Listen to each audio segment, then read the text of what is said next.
What's going on, everybody out there? This is Popular Stranger, and we are back at you again today with another College Football 25 Ultimate Team video. It's Sunday, which means we got brand new legends in the game. In today's video, we're going to take a look at the new content and everything else going on in Cut 25, so let's go ahead and jump right on into it. Solid content drop today, not amazing, not terrible either. Some decent cards out there, specifically for my people on a budget, but they ruined the Season 5 champion card for Legends. We'll talk about that in a moment here. So Legends Unleashed, this is going to be the second to last weekend of Legends Unleashed cards, meaning next weekend, next Sunday, a week from today, we'll have one more drop. That'll be drop number 6, and then that's it for Legends Unleashed. As you probably know, we're about 10 days away from Season 5 coming to an end, Season 6 beginning, and with a brand new season means a new Legend program there. So play through your solos. It did open up a brand new pack today. If you're done with all weeks 1 through 5 of the solo challenges and get to 195 stars, which is currently the max, there is a new pack that you can earn as of today, a BND 93 plus Legends reward pack there. If you get something good, that's awesome. If you don't, you're probably going to quick sell it for training at the end of the day. To me, solo challenges aren't worth my time, but I know there's a lot of people out there that are no money spent, that just like to play online and build, or offline and build their team. So go get those solo challenges done before they go away, basically in about 10 days. And speaking of 10 days, again, Season 5 Field Pass coming to an end, which means on Thursday of this week, you're going to have one more drop of weekly objectives. It'll be week number 6 that'll get added on here. And if you don't finish up these objectives, these are going to go away, and you're going to miss out on XP that could prevent you from completing your Season 5 Field Pass. Also, we'll see some new additions to the milestone tab there, giving you more XP to earn to ultimately try to max out that Season 5 Field Pass, which again, being that it's coming to an end here, the main things you're going to want to be chasing are the level 50 reward. You're going to get that Josiah store. I'm not sure, because obviously I'm behind here. I'm not sure if this one is possible just yet. It probably is. And then, of course, level 51 is going to give you that escalation token to up the OVR on any of the trophy store players. I shouldn't say any of them, but the majority of the trophy store players that you can purchase right now. And you do want to make sure, we'll get to the store in a moment here, you do want to make sure that you're spending your trophies, because those will be coming to an end with the end of Season 5 as well. And of course, you have these rare fantasy packs. I should say rare. I feel like they're a lot better than last season. Season 4 was terrible. I've gotten some like 92s and 93s out of them, opposed to the 88s and 89s I saw in Season 4. So a little bit better there, but just your update on the Field Pass. Let's go ahead and take a look at the brand new cards that came out today. We did get 4 brand new Name of the Game cards yesterday as well, so we'll show you those in the catalog, but they didn't appear to be anything amazing. So with Legends Unleashed, the Season 5 champion is Tony Gonzalez, and as you probably know by now, in order to get this card, you're going to have to collect the majority of the champion level Season 5 Legends throughout the season, and the 2 that are going to be added into this set this week are going to be Alex Highsmith and Mark Sanchez, which are probably, outside of one of the LTDs, probably the best 2 Legends that came out today. So as you can see, there's 2 more wild card slots left for the remaining final 2 cards that are going to be dropped next Sunday to close out Season 5. But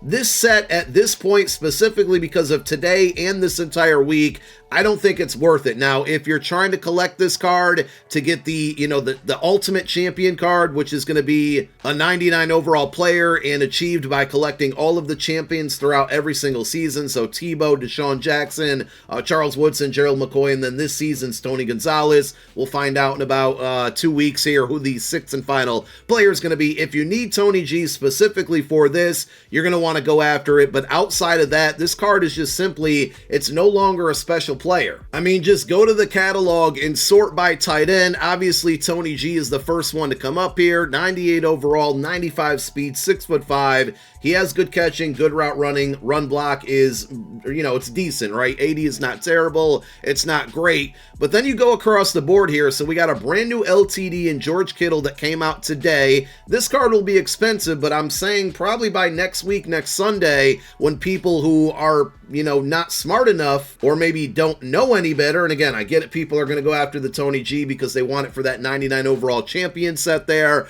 but this card's likely going to drop in price a ton because of Tony Gonzalez next week. And if you compare the 2, this card's better. Same speed, 95, right? The catching and the route running are going to be good, and then he has 90 run block, 87 strength, which is going to be better than Tony G. So this card all around overall is going to be better there. And then when you take a look at the other tight ends, like we had 4 other tight ends that came out today. One from Stories of the Week. Yesterday with that name of the game drop, we got a Big Cat card. Brock Bowers, probably the best tight end in the game right now prior to the George Kittle coming out. And to me, this Michael Trigg card here for $200K is a really good budget beast. 6'4", 95 speed. Basically, the route running and catching are just as good as Tony Gonzalez. And then he has 85 run block, which is going to be better. Now, obviously, Tony G is going to get better abilities, but I don't feel like abilities are extremely important on your tight end. Maybe the wide receivers more so when it comes to pass receivers there. So all in all, the Tony Gonzalez set is just not good, and EA did it to themselves by releasing basically 5 very usable tight ends to come out this week. The other legend cards that came out today, we got Kevin Byard, and remember, these cards get a bunch of gold abilities, so they're still going to be the best in the game strictly because of that. Attribute-wise, all pretty solid, like they're on par with the other players at their positions. Kevin Byard, I mean, we have so many free safeties in the game right now, 5'11", a little bit short there, 97 speed is great, the tackle is great at 98. He can cover 98 zone, 93 man, 98 hit power, 90 hit power, and it's really going to come down to abilities versus attributes. But I brought this up on Friday. I'm going to do it again with Kevin Byard, who should settle down to a lot cheaper eventually.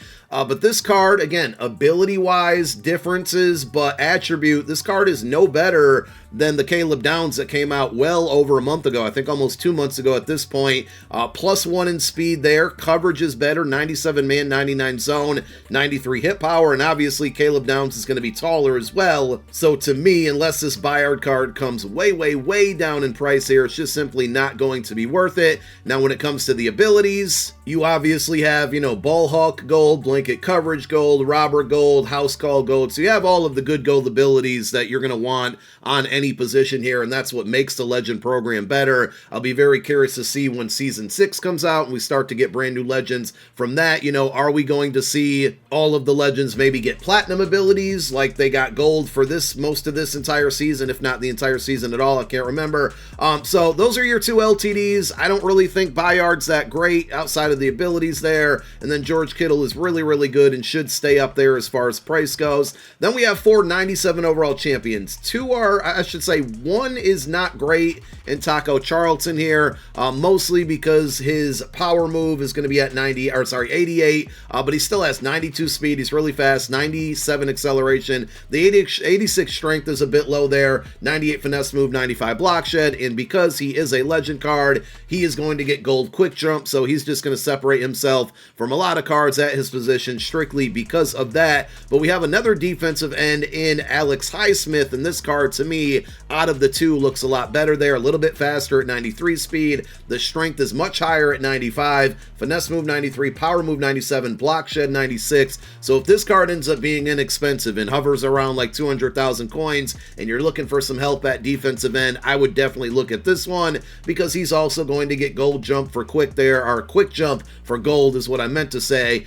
So this card to me really good, and pending price could end up being a good budget option. We've had about 40,000 quarterbacks come out this month, and here's another pretty good one in Mark Sanchez, Eagles legend by the way, 94 speed, 97 throw power, short mid throw at 94, deep at 98. He has good throw under pressure, throw on the run, and play action. And for his abilities, again, you're going to get extender, pull down, magician is probably somewhere in here. All of these are going to be gold abilities, including workhorse. So just some good options there, and that's why the legend cards are separating themselves from the rest of the group. And your final 97 overall champion is going to be Tristan Wirfs. Not a sexy position, but right tackle is necessary. Again, awareness isn't a deal breaker, but I do just find it odd to give him 87 awareness on a 97 overall card, 98 strength, 97 pass block, and 95 run block as well. The footwork and the power and all of that stuff is really high up there, and he also will get access to a bunch of gold abilities here in that tier 2 bucket. So those are going to be your champion cards. We showed you the LTDs. Of course, if you want to go after the champions, I'll never recommend it, but there is a set for 96 and 97 overall players, 6 cards to complete the set, 4 94 overall legends, and then 2 additional 93 to 94 overall players. 6 cards go into the set. In return, you're going to get a fantasy fantasy pack that gives you a random Legend Unleashed card that'll either be a 96 or a 97. So you might get one of the new cards. You probably won't, but if you want to risk it, those are going to be the sets for the brand new cards. And of course, as always, we do have pack offers. That's where we're going to close it out. Like I said earlier in the video, if you do happen to have trophies to spend and you do want to go after, Kevin Byard or George Kittle or any of the cards that came out today, you can spend those trophies. It's a 91 plus B&D reward pack. So obviously, if you do end up getting lucky out of this pack, you're going to have a B&D card that you can't sell or put into other sets, but you're limited in what you're going to use those trophies on, and also running out of time on what to spend them on. So if you want to go after Legends and maybe wait till next Sunday for the very last drop and see what cards we get from that, you can certainly do that. And of course, we have part 4 of the Fraternities promo coming out this upcoming Friday. These would probably be the only 2 packs I would recommend using your trophies on. We're getting a lot of good stories of the week cards every week, but they don't get the greatest of abilities. They're just good attribute wise. This pack is way too outdated, and Game Changers have been really, really good as well, but a little bit more pricey when it comes to the trophy. So we'll see what happens on Tuesday when we get another Game Changers drop. So you have that stuff there for the trophies, and of course with the cards today, $100 bundle. I don't think the cards are good enough to spend that much there. Superior Fantasy Pack, $30 for 1 pack that probably is giving you 26% chance at a champion level card there. Not terrible, but I can't justify recommending spending that much on one singular pack. You do have your training options as well, 48,500 for the B&D pack, 145,000 training for the regular pack. But if you have a bunch of training like I do here, I would save it for either a brand new program for next Friday, not this upcoming Friday, but the Friday after that once Fraternities is over, or waiting just for Season 6 in general and the new Legend cards, because I'm sure there's going to be new pack options that will be out there to spend your training on. So we'll close it out with booster packs. Again, Name of the Game cards came out yesterday. A bunch of content creators featured in there. There were booster packs for that. I'll sit those out as well. None of the cards looked amazing or really worth having. And probably tomorrow I'll be doing, because I skipped it last week, a video just going over the auction house and the market. Okay, we get a 95 overall B&D Mark Sanchez, not the 97. But this card actually, whoops, don't want to do that. This card actually looks like a pretty good budget option as well. If you're in dire need for a quarterback, you can take this one. I don't expect him to be too expensive initially, but he pops out of my booster pack. Moving on to step number 2 of 4, another 91 plus B&D Legends Unleashed player. And who are we going to get? I can't remember if they have special animations. I swear, man, every time, why do I keep pulling Jerz Newton cards? Like, it just never fails. But I gotta say, I am a little bit happy there to not get the bare minimum. Pack number 3 for 1 more coin. We got a 91 plus and an 85 plus. This is sure to be the 85 plus slot as we get an 86 overall Tua. And the card in the Legend slot is going to be a 92 overall Mark Sanchez. So is Mark Sanchez the new Jerz Newton? We will find out probably in this pack, as we got for $10 one of 2 93 pluses and then 3 91 pluses, all from the Legend Unleashed drop. So round number 1 is going to be those 93 or 91 pluses, sorry. We get George Selvey, we get Greg Russo, and we get Justin Simmons. We'll take the high OVR card there. Oh, we get all 3 of them. Mike, you're an idiot. You just read the description and said that. You already knew the answer to that. All right, here we go. Premium booster pack, another Jerz Newton. I cannot escape that card. And then the other card in the pack is going to be 93 overall Corey Coleman. So big duds there for my booster packs. Nothing premium about them. We'll be quick selling all of that and hanging on to the training for Season 6. And we're going to move along. So again, decent but not great content drop. I do like the Mark Sanchez. I like the Alex Highsmith. That's a card I might actually go after myself to beef up that pass rushing. And that is the content tomorrow. Like I was trying to say, and I think I kind of interrupted myself with that pack, I'll be dropping a video going over the market and the best pickups to make right now based off of everything that we see there. So be on the lookout for that video, and we'll see the content schedule for this week tomorrow as well. But more than likely, we kind of know it at this point. Tuesday, Game Changers. Wednesday, Scheme Spotlight. Thursday, potentially nothing. More than likely nothing. Friday, we're going to get part 4 of the Fraternities program to close that out. Maybe Saturday is what I meant to say with Thursday. Maybe Saturday, a few more names of the game cards, and then the final drop of Legends Unleashed a week from today on Sunday. So that's it. Thank you for watching. My name is Popular Stranger. I'm out. Peace.